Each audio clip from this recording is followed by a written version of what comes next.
Hello everyone, स्वागत है आप सभी का अपने इस ऑनलाइन प्लेटफॉर्म के आर एजुकेशन से हब के बारे में। आज अपन डिस्कस करने वाले हैं अपने एक इम्पोर्टेंट टॉपिक जीसीएस स्केल या जिसको ग्लास्को कोमा स्केल बोलते हैं। अदर वर्ड में बोले तो एक इम्पोर्टेंट न्यूरोलॉजिकल असेसमेंट टूल है ग्लास्को कोमा स्केल। उसके बारे में इन डिटेल अपन क्या करेंगे, डिस्कस करेंगे, स्टडी करने वाले हैं।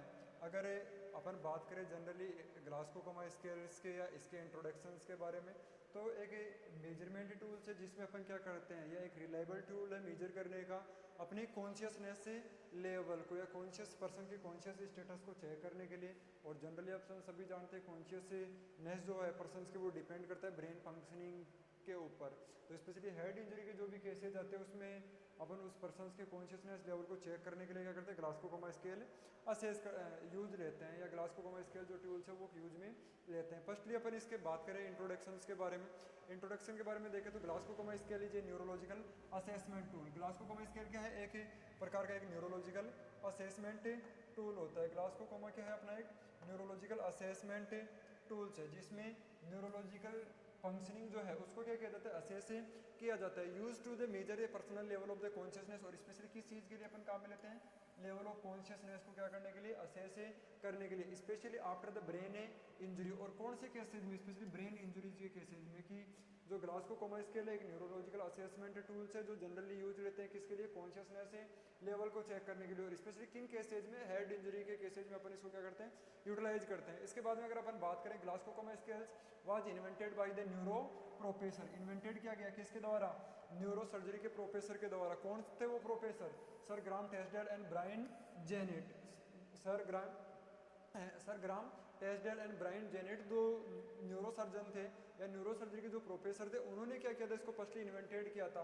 और इन्वेंटेड कहाँ किया गया था, यूनिवर्सिटी ऑफ द ग्लास्को। जो यूनिवर्सिटी ऑफ द ग्लास्को है वो स्थित है यूनाइटेड किंगडम के अंदर। और यूनाइटेड किंगडम में एक कंट्री है स्कॉटलैंड, उसमें स्थित यूनिवर्सिटी है। कौन सी, यूनिवर्सिटी ऑफ द ग्लासगो, जहाँ पर इसका क्या किया था, फर्स्टली इन्वेंटेड किया गया था या यूटिलाइज किया गया था। और कब किया गया था, किस दौरान किया था, 1974। ईयर कौन सा है, 1974। तो यहाँ पर अपने जनरली देखा जाए तो तीन क्वेश्चंस बनते हैं कि किसने इन्वेंटेड किया था, ग्राम टेस्डेल और ब्रायन जेनेट ने। और कौन सी यूनिवर्सिटी में किया था, ग्लासगो कोमा, जिसकी वजह से इसका नाम ग्लासगो कोमा या जीसीएस स्केल दिया गया। इस ग्लासगो यूनिवर्सिटी की वजह से इसको जीसीएस स्केल नाम दिया गया। ठीक है, इसके बाद में कब किया गया था, कौन सी ईयर में इसको इन्वेंटेड किया था, 1974 के अंदर। इसके बाद में बात करें, Glasgow coma scale is a neurological scales की एक न्यूरोलॉजिकल स्केल्स है which aims to give a reliable बोल सकते हैं, ऑथेंटिक बोल सकते हैं, प्रॉपर बोल सकते हैं, वैलिड तरीके का क्या करता है, मेजरमेंट प्रोवाइड करता है, way of the recording the consciousness state of a person. और किस चीज़ को रिकॉर्ड करता है, consciousness state of a person का जो कॉन्शियसनेस लेवल है वो किस स्टेट का है, माइल्ड, मॉडरेट, अल्टर्ड है, सीवियर है, कोमा वगैरह है, या फुली ब्रेन जो इंजरीज है उसको तीन कैटेगरी में, माइल्ड, मॉडरेट और सीवियर में इंडिकेट करते हैं। इसके साथ साथ ये फुली अवाकनिंग को बताता है कि नॉर्मली कॉन्शियस है या बिल्कुल कोमा वाली कंडीशंस वगैरह, उसके बारे में क्या करता है, ये अवेयरनेस देता है। और उन सभी के लिए एक रिलायबल, वैलिडेट टूल्स है, ऑथेंटिक टूल्स है जिसके द्वारा अपन आसानी से बता सकते हैं। इसके बाद में अगर बात करें इसके पर्पज की, ठीक है, कि ये यूटिलाइज क्यों करते हैं। और जनरली मैंने आपको पहले भी बताया, लेवल ऑफ कॉन्शियसनेस की मेन जो इसका मोटिव होता है, मेन जो उद्देश्य होता है अपना, इसका ऑब्जेक्टिव होता है यूज करने का, या जो पर्पज होता है, लेवल ऑफ कॉन्शियसनेस को क्या करते हैं, चेक करते हैं कि पर्सन का कॉन्शियसनेस लेवल है किस स्टेट का है। अब उसमें डिफरेंट सिचुएशंस होती हैं, जैसे ट्रोमा, कोई भी ट्रोमेटिक इवेंट हुआ है पर्सन के साथ, एक्सीडेंटल कंडीशन, आरटीए वगैरह हो गया, तो उस कंडीशन में जनरली इनिशियल स्टेज में अपन क्या कर सकते हैं, अगर कॉन्शियसनेस लेवल में कुछ अल्ट्रेशन लगती है या ब्रेन का इन्वॉल्वमेंट लगता है तो तब भी अपन काम कर सकते हैं।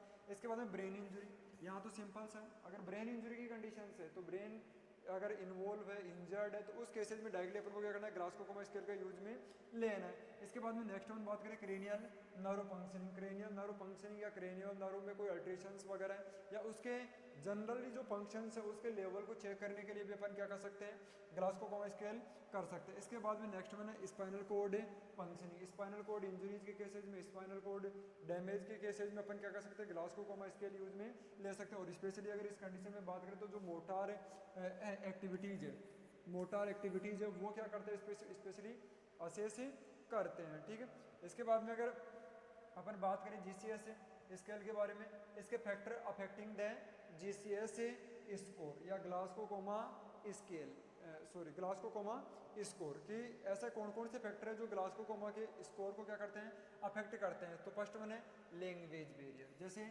अगर वर्बल अपन रिस्पॉन्स देख रहे हैं, ठीक है, वर्बल रिस्पॉन्स देख रहे हैं या आई रिस्पॉन्स चेक करें और अपन किस लैंग्वेज में बोलें उसके अकॉर्डिंग पर्सन रिस्पॉन्स नहीं देगा, क्योंकि अगर अपनी वो वॉइस जो है या वॉइस सॉरी जो अपनी लैंग्वेज है उसमें अगर दिक्कत है, उस सामने वाले की लैंग्वेज अदर है, तो उस कंडीशन में दिक्कत आती है ग्लास्को कोमा स्केल को असेस करने में।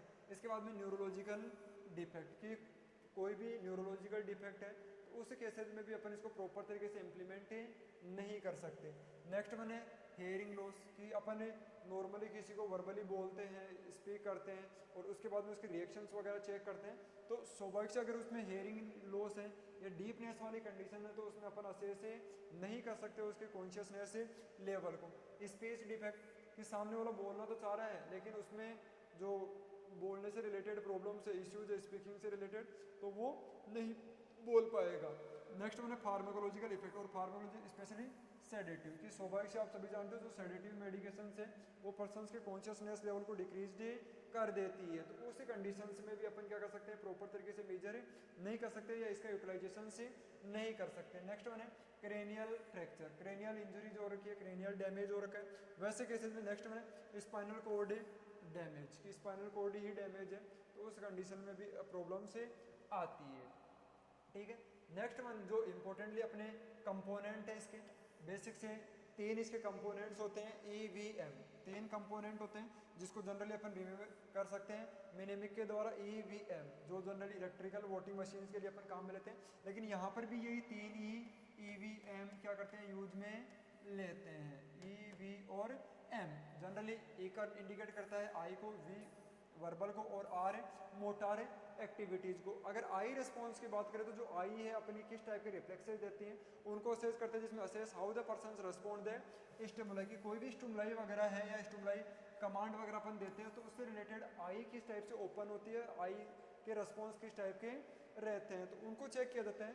इसके बाद में नेक्स्ट वन बात करें वर्बल रिस्पॉन्स की, वर्बल का मतलब बोलना या स्पीकिंग से मतलब है, तो इसमें क्या करते हैं evaluate the person's ability to speak and understanding the instructions की जैसे अपन बोल रहे हैं उसके अकॉर्डिंग क्या रिस्पॉन्स वो देता है या वर्बली क्या बोलता है, किसी को डांटा तो उसकी क्या रिएक्टिविटी जो कि स्पीकिंग के थ्रू, किसी को कुछ कहा सुना बोला या कुछ पूछ रहे हैं तो उसके अकॉर्डिंग वो क्या बोलता है या क्या रिस्पॉन्स अपन को देता है। नेक्स्ट वन है मोटार है रिस्पॉन्स, और मोटार रिस्पॉन्स में क्या करते हैं अपन नॉर्मली जो मस्कुलर एक्टिविटीज़ या मस्कुलर मूवमेंट्स वगैरह हैं उसको क्या करते हैं चेक करते हैं, control the muscles movement in response to stimuli कि जिस टाइप से अपन उसको कहते हैं सुनते हैं या स्टिमुलेशन देते हैं टच वगैरह से कैसे भी, तो उसके अकॉर्डिंग उसका जो मस्कुलर कॉन्ट्रैक्टिबिलिटीज है या मस्कुलर रेस्पॉन्स है वो किस टाइप का है उसको क्या किया जाता है चेक किया जाता है। देन आफ्टर अगर अपन कंटिन्यू बात करें इसमें क्या क्या चीज़ें मेजर करते हैं और किस किस तरीके से मेजर करते हैं। जनरली अपन ने देख लिया आई रेस्पॉन्स, वर्बल रेस्पॉन्स और मोटार रेस्पॉन्स, वर्बल रेस्पॉन्स और मोटार रेस्पॉन्स EVM इसमें क्या किया जाता है चेक किया जाता है। अब इसमें एक पर्टिकुलर नंबरिंग दी जाती है या पर्टिकुलर स्कोरिंग दी जाती है जो इसकी कैटेगरीज के अकॉर्डिंग डिफरेंट है। जैसे अगर बात करें आई रेस्पॉन्स में तो इसमें मिनिमम 1 और मैक्सिमम 4 नंबर दिए जाते हैं। इसी प्रकार अगर वर्बल की बात करें तो वर्बल मिनिमम 1 और 5 स्कोर दिया जाता है। इसी प्रकार अगर मोटार रेस्पॉन्स की बात करें तो मिनिमम 1 और मैक्सिमम 6 स्कोर इसमें दिया जाता है। अब अगर इसके बेस पर अगर सिंपल सा एक बार अपन ये देखें कि मैक्सिमम और मिनिमम क्या होगा, तो मिनिमम कितना होगा 1 1 1, तो मिनिमम अगर स्कोर की बात करें तो 1 + 1 + 1 तो मिनिमम स्कोर क्या होगा 3। इसी प्रकार अगर मैक्सिमम की बात करें, मैक्सिमम की बात करें तो उस कंडीशन में क्या होगा 4 5 6 = 15 कि मिनिमम स्कोर 3 होता है और मैक्सिमम स्कोर 15 होता है। अब देते हैं कि इसके अकॉर्डिंग है। सबसे पहले अगर बात करें स्पॉन्टेनियसली आई रेस्पॉन्स में बात करें, अगर स्पॉन्टेनियसली आई अगर ओपन हो रही है तो उस कंडीशन में कहने वाला वो बिल्कुल क्या है कॉन्शियस है, इंडिकेट करेगा। आई अगर फुल्ली है तो वो इंडिकेट करेगा फुल्ली कॉन्शियस है। इसमें क्या देंगे 4 नंबर देंगे टू साउंड और स्पीच की जैसे अपन कुछ बोल करके कह करके सुन करके उसको बोल बता रहे हैं और तब वो क्या कर रहा है कुछ रिस्पॉन्ड कर रहा है बोलने वगैरह से या साउंड वगैरह से, तो उसको देंगे 3 नंबर। नेक्स्ट वन है प्रेशर टू पेन कि जैसे पिंच वगैरह कर रहे हैं या कुछ ऐसा कुछ कर रहे हैं तब आई से रेस्पॉन्स क्रिएट हो रहा है तो उस कंडीशन में उसको 2 नंबर देंगे। और लास्ट वन है नो रिस्पॉन्स की कुछ भी रिस्पॉन्स नहीं दे रहा, तो मिनिमम नंबर 1 देंगे, पेन कर रहे हैं, बोल रहे हैं, आवाज़ कर रहे हैं, चिल्ला रहे हैं, लेकिन उसकी आंखें बिल्कुल स्टेबल से, उसमें किसी भी प्रकार की कोई रिएक्शंस वगैरह नहीं हो रही है। नेक्स्ट वन अपना verbal response. Verbal response oriented की जैसे अपन कुछ बोलते हैं या कुछ भी उसको सुनाई देता है, अचानक से वो क्या करता है, ऑटोमेटिकली क्या करता है, रिएक्शन से देता है, या अपने सराउंडिंग इन्वायरमेंट से क्या है वो फुल्ली कॉन्शियस है, जैसे कुछ आया हाँ हट गया साइड में हो गया, तो वो चीज़ें फुल्ली वो ओरिएंटेड है, इसको मतलब देंगे 5 मार्क्स। इसके बाद में कन्फ्यूज कन्वर्जेशंस, कि वो कुछ बोल रहा है वर्बली, लेकिन उस कन्वर्सेशंस में उसको कुछ कन्फ्यूजन से डाउटफुल वर्ड क्या कर रहा है वो यूज ले रहा है। इसके बाद में नेक्स्ट मैंने in appropriate word. An appropriate word का मतलब बोल तो रहे हैं, लेकिन जो वर्ड बोल रहा है, क्या बोल रहा है, किस टाइप के बोल रहे हैं, कि क्या मतलब प्रॉपर मीन्स उसका नहीं निकल पा रहा है, उसको बोलते हैं इन अप्रोप्रिएट वर्ड। नेक्स्ट मैंने इनकॉम्प्रिहेंसिबल साउंड, की बोल रहा है लेकिन कुछ अता पता नहीं है, ना कुछ समझ में आ रहा है, ना कुछ टूटा फूटा किसी भी टाइप से कुछ समझ में नहीं आ रहा है, इनकॉम्प्रिहेंसिबल साउंड। नेक्स्ट वन है नो रिस्पॉन्स। नो रिस्पॉन्स बोले तो कुछ भी रिस्पॉन्स नहीं दे रहा, बलबली कुछ भी बोले नहीं पा रहा, चाहे उसके पेन करो, कुछ कहो सुनो, कुछ भी वो बोल नहीं रहा है, तो उसको बोलते हैं नो रिस्पॉन्स। इसके बाद में नेक्स्ट वन है या थर्ड जो कंपोनेंट्स है इसका, वो है मोटार एक्टिविटी। मोटार एक्टिविटी का मतलब मस्कुलर कॉन्ट्रैक्टिबिलिटीज, एक्सटेंशंस, रिलैक्सेशंस, फ्लेक्सेशन जो है वो एक्टिविटी उसकी किस टाइप की है, उसको क्या करते हैं यहाँ पर अपन असेस करते हैं। अगर इसमें देखिए फर्स्ट वन ओबेज कमांड, जैसे कोई कमांड मिलती है वो क्या करे, तुरंत रिस्पॉन्ड कर दे, तो इसका मतलब उसको फुल्ली कॉन्शियस है, 6 number. Next one localise painful stimulations, जैसे फॉर एग्जांपल के लिए इस हैंड को स्टिमुलेट करना है, चेक करना है अपन को, तो जैसे ही यहाँ पर पेन क्रिएट करेंगे, यहाँ से ये मूव करे, तो उसको बोलते हैं लोकलाइज पेनफुल स्टिमुलाई, और उसको कितने देंगे 5 पे मार्क्स, की पेन के बाद में क्या हो रिस्पॉन्स प्रोवाइड करे। नेक्स्ट वन है flexion to the pain stimulus और withdrawal hand from the pain 4, कि जैसे ही अगर पेनफुल स्टिमुलेशन अपन प्रोवाइड करेंगे, वहाँ से वो हाथ को उठाए, फ्लेक्सेशन उसमें हो। फ्लेक्शन का मतलब सिंपल सा होता है कि जैसे ये कोई पार्ट्स है, ठीक है, अगर ये जैसे पार्ट है और ये इस टाइप से एक्ट करता है, ये एंगल कम होता है, तो उसको बोलते हैं फ्लेक्शन। जैसे ये कंडीशन है, पेन हुआ मैंने यूँ कर लिया, तो ये क्या है फ्लेक्सेशन, और इसी को अगर दूर ले करके जाते हैं, एंगल जो है आगे जाता है, तो उसको बोलते हैं एक्सटेंशन की कंडीशन। तो नेक्स्ट वन है, इसके 4 मार्क देंगे। नेक्स्ट है अबनॉर्मल फ्लेक्शन, कि जो फ्लेक्शन कर रहा है लेकिन प्रॉपर तरीके से नहीं हो रहा है, अबनॉर्मलिटीज है उनमें, तो उसके लिए अपन क्या देंगे 3 मार्क्स। इसके बाद में नेक्स्ट में एक्सटेंशन। एक्सटेंशन का मतलब फैलाव, कि या जो एंगल्स है, जॉइंट्स वगैरह, या जैसे फॉर एग्जाम्पल ये पैर वगैरह है, तो वो फैलना, उसको अपन देंगे 2 मार्क्स, ठीक है। और लास्ट में नो रिस्पॉन्स, की किसी भी टाइप के कोई भी अगर रिस्पॉन्स नहीं दे रहा है तो 1 मार्क्स। तो ये एक बेसिक सा तरीका होता है, ये कंपोनेंट्स अपन यूज में लेते हैं, और उसके बेस पे अपन मिनिमम और मैक्सिमम जो स्कोर है वो क्या करते हैं, प्रोवाइड करते हैं। इसको कुछ समझेंगे अपन एक्सप्लेनेशंस के साथ भी, जैसे आपको इस इमेज में भी दिखाई दे रहा होगा, आई रेस्पॉन्स है यहाँ पर, ये वर्बली साउंड से मतलब है, और ये जो एंड वगैरह दिख रहे हैं वो फ्लेक्सिबिलिटी से, जैसे हॉट वाटर है, हट गया वो डाउन कर रहा है, जो भी ये चीज़ें अपन असे से करते हैं। इसके बाद में नेक्स्ट वन अपन बात करें, the GCS score provide numerical indications. क्या प्रोवाइड करता है, न्यूमेरिकल इंडिकेशंस, के नंबर्स प्रोवाइड करता है पेशेंट लेवल ऑफ कॉन्शियसनेस, और उनके द्वारा क्या करते हैं, पेशेंट के लेवल ऑफ कॉन्शियसनेस को अपन चेक करते हैं या असेस करते हैं। उसके बाद में स्कोरिंग, कि मैन है स्कोरिंग, जो अपन ने पहले भी थोड़ा सा बता दिया मैंने आपको बेसिक सा। उसके बाद में फिर से देख लेते हैं, each component receive the score is the sum made to create a total score. जैसा मैंने आपको बताया, आई, वर्बल और मोटार एक्टिविटी के तीनों के रेस्पॉन्स को अपन क्या करते हैं, एक जगह करके एक जो स्कोर आता है उसको बोलते हैं अपन ग्लासको कोमा स्केल, की आई में 1 to 4 कितना, 1 to 4 में कौन सी कैटेगरी में है, वी में 1 to 5 में कौन से क्राइटेरियाज में, और एम में 1 to 6 कौन से क्राइटेरियाज में। उसके बेस पे जो नंबर अपने पास आ रहे हैं उसको यहाँ पर ऐड करते हैं अपन, जोड़ते हैं तीनों को, और उसके बाद में जो स्कोर आता है वो GCS स्कोर होता है। अब जैसे always present the GCS scale है, break down not a sum score unless 3 to 15, ठीक है। इसके बाद में मिनिमम स्कोर जो भी अपने देखा 3 है, क्योंकि नो रिस्पॉन्स में सभी में 1 नंबर देते हैं, तो 3 नंबर मिनिमम स्कोर, और मैक्सिमम जो स्कोर है वो कितना है 15 नंबर, ठीक है। ये भी एक इंपॉर्टेंट क्वेश्चन आता है कि GCS स्केल में मिनिमम स्कोर कितना होता है 3, और मैक्सिमम कितना होता है 15 होता है।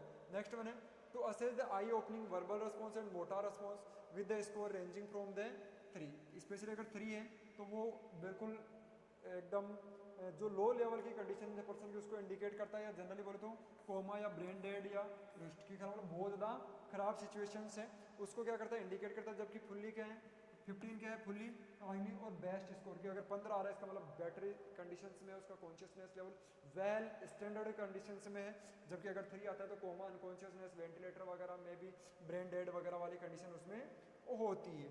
नेक्स्ट मैंने GCS स्कोर, अब इसकी क्राइटेरिया से कैटेगरी दी गई है उसके स्कोरिंग के अकॉर्डिंग। जैसे अगर 13 से 15 है तो उसको इंडिकेट करता है माइल्ड ब्रेन इंजरी की, हल्की फुल्की इंजरी जी हो सकती है, ठीक है।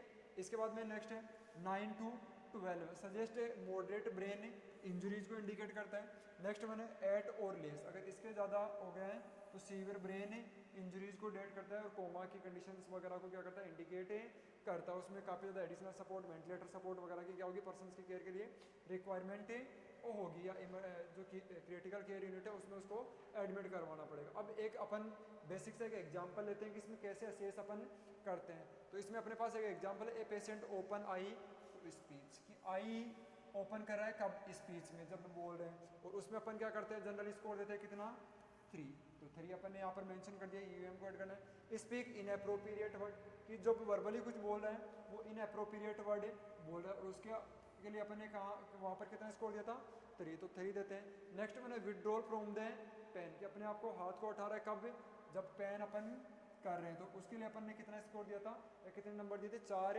नंबर, तो टोटल कितने हो गए 10, तो ये अपना GCS स्कोर कितना होगा 10। तो ये कि बेसिक सा तरीका होता है, जैसे यहाँ पर अगर नो रेस्पॉन्स लिखा हुआ था, नो रेस्पॉन्स का ऑप्शन होता है यहाँ पर, या नो रेस्पॉन्स ऐसा कुछ होता, तो उस कंडीशन में अपन कितने नंबर देते 1 नंबर, और ये स्कोर कितना हो जाता 9 नंबर, ठीक है। तो ये बेसिक सी चीज़ें हैं जिनके बेस पे अपन आसानी से बता सकते हैं। या स्पॉन्टेनियस होता तो यहाँ पर 4 नंबर होते, और ये स्कोर कितना हो जाता 4 और 4 8, 8 और 3 11। तो ये बेसिक सा तरीका है। ए पेशेंट हुआ जिसको eye open 3, verbal 4, motor 5 is to set to GCS score is 12, उसके स्टेज में GCS स्कोर कितना होगा 12 होगा। इसके बाद में इसी के साथ अपनी आज की क्लास है कंप्लीट हो गई है। आपने आज जाना है GCS स्केल के बारे में।